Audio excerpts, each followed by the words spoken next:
చాలామంది మన మిత్రులందరూ చాలా విషయాలు మాట్లాడడం వరకే పరిమితమై అమలు పరచకపోతే దానికి వాల్యూ ఉండదు.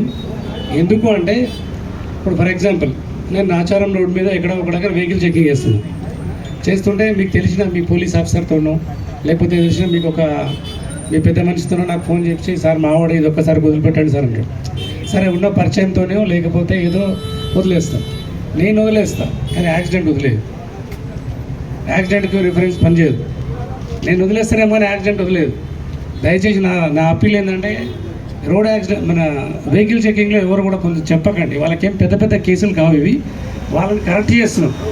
ఇది మర్డర్ కేసు కాదు, ఇంకో కేసు కాదు. వాళ్ళని కరెక్ట్ చేస్తున్నాం. హెల్మెట్ లేకుండా ఏం జరుగుతుంది, డ్రంక్ చేస్తే ఏం జరుగుతుంది అనేది వాళ్ళకి తెలియాలి. ఇప్పుడు నాకు తెలిసి 4th క్లాస్లో ఉండే యాక్సిడెంట్ అంటే ప్రమాదం అంటే ఏంది అని ఒక డెఫినేషన్ ఉండే. అనుకోకుండా జరిగే అపాయాన్ని ప్రమాదం అని. ఇప్పుడు దీన్ని రోడ్ యాక్సిడెంట్ కింద ఎట్లా ట్రీట్ చేస్తాం? వాడు హెల్మెట్ లేకుండా డ్రంక్ అండ్ డ్రైవ్ చేస్తున్నాడు అనుకుందాం. అనుకోకుండా జరిగిన ప్రమాదమా లేకపోతే తెలిసి జరిగిన ప్రమాదమా? అంటే మన ప్రమాదం యొక్క డెఫినేషన్ని మనమే మార్చేస్తున్నాం. ఫస్ట్ ఆఫ్ ఆల్ తాగితే మీరు డ్రింక్ చేయాలనిపిస్తే ఇంట్లో చేయండి, లేకపోతే బార్లో చేయండి, ఒక డ్రైవర్ పెట్టుకోండి. లేకపోతే తాగనుండితో డ్రైవ్ చెప్పండి.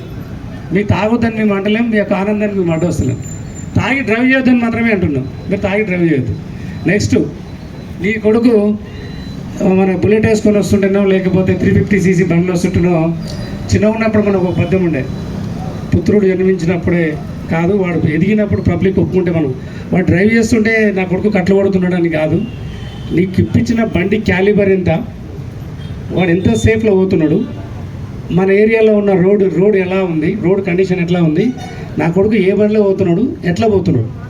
ఇప్పుడు కొత్తగా ఏంటంటే సరే హెల్మెట్ పెడితే వెంట్రుకలు పోతున్నాయి. సరే వెంట్రుకలు అంత ముఖ్యం అంటే వెంట్రుకలు నీ ప్రాణం కంటే ఎక్కువ ముఖ్యమా?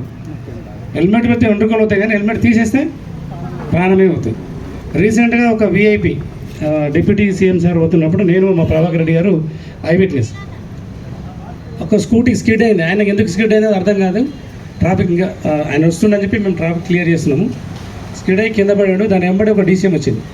లక్కీ ఏంటంటే అప్సి కూడా చివరిస్తారు. లక్కీ ఏంటంటే ఆయనకు హెల్మెట్ ఉంది. హెల్మెట్ మీన్కి టైర్ స్కిడ్ అయింది. హెల్మెట్ ఉండడం వల్ల టైర్ స్కిడ్ అయింది. ఒకవేళ హెల్మెట్ లేకపోతే ఇక ఆయన అక్కడే అవుట్.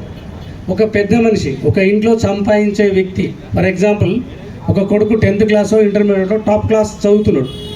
తండ్రి చనిపోయిన తర్వాత వాని చదువు బ్రేక్ అయ్యి వాడు కలెక్టరు మన ఇంకేదో కావాల్సినోడు పరిస్థితులు అనుకూలించక మన నాచారం కంపెనీలో ఒక చిన్నపాటి ఉద్యోగిగా